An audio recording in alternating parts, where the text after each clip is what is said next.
What's up guys, Coach Az back again, and today I'm answering another one of your slightly weird, slightly unusual martial art related questions. And this one, not necessarily a question, but a conversation that I had in my club that I thought I'd share with you.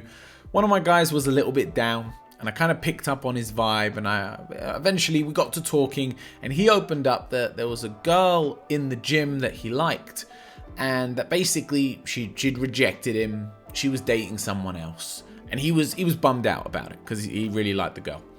And I said to him, you know, he's a young guy. I said to him, it's probably for the best, mate. Probably for the best. And he looked at me a little perplexed because, you know, he's a young guy and he had strong feelings relative to everything. So he was like, what do you mean, coach? Like, it sucks. And I was like, it sucks now, but think of it this way. Let's say you did get with her and then you broke up in a year's time, and now you both got to train here.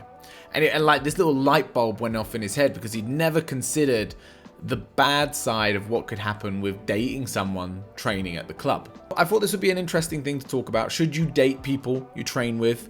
What is the kind of the good things about it, the negative things about it? And I think I'm the right person to talk about it because I'm married and my wife trained at my club. That's how we met. We met through the sport. We became friends through the sport, and then eventually started dating and are now married. Although I was giving this guy basically the advice of, you know, you're better off not doing it.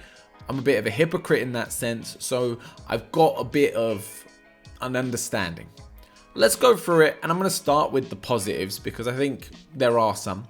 The big positive of dating someone within your martial art or at your martial art gym is that they understand. Martial arts is a very particular kind of sport, and certain things come with it in terms of time commitment, in terms of, and if you're doing it, you know, seriously, eating a certain way, living a certain way, smelling a certain way. Like, there's a lot of stuff that goes with being very keen on martial arts, and a lot of that stuff doesn't fit in too well with relationships.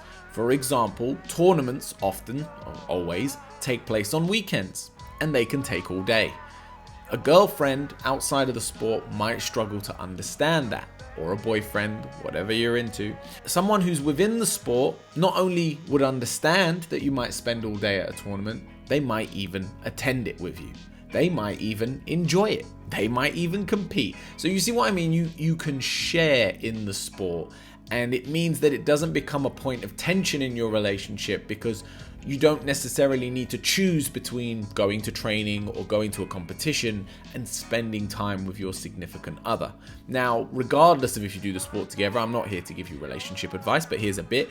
You need to make time for each other outside of the sport. You can't have your whole relationship be the sport because that's just weird. You need to go to the cinema. You need to get out of the gi and put on some nice clothes and, you know, live a normal life. But the fact that you can spend that time together is nice. The other positive thing of dating someone within martial arts is that you do get to spend a lot of time with them. I teach full time, and at the time where we started dating, I was also still competing. I was still very actively in the sport, and I really wouldn't have had time to have a relationship or date outside of that because I just was so heavily invested. So we got to spend a lot of time together and enjoy each other's company whilst me still being very heavily involved with what I was doing. Now, let's talk about the negatives. And the big negative is what I was trying to bring forward to my student, which is, what if it all goes wrong? You obviously don't know. No one knows how that relationship's going to go. If it's going to be good, if you're going to get married or not. I didn't know that. You don't know. But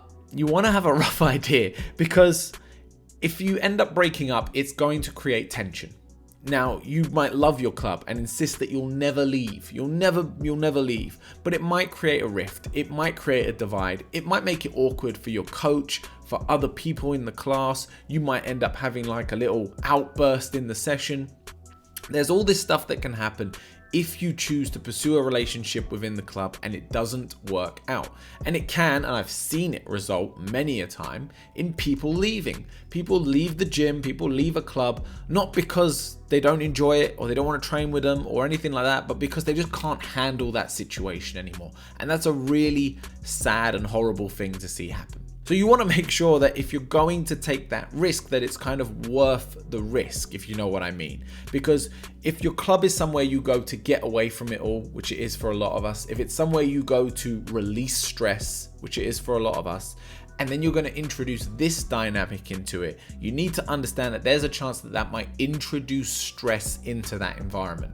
And you got to decide for yourself whether or not that's worth that risk, yay or nay. You need to decide whether or not you can deal with being around someone who maybe doesn't like you, maybe hates you, and is going to talk about it with other people who you do like all the time on a weekly basis.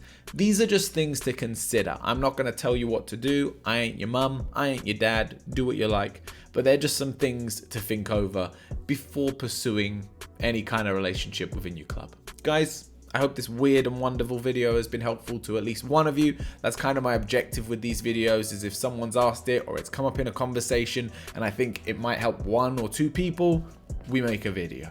Hit the like button, hit subscribe, new videos every week, and I will see you on the next one.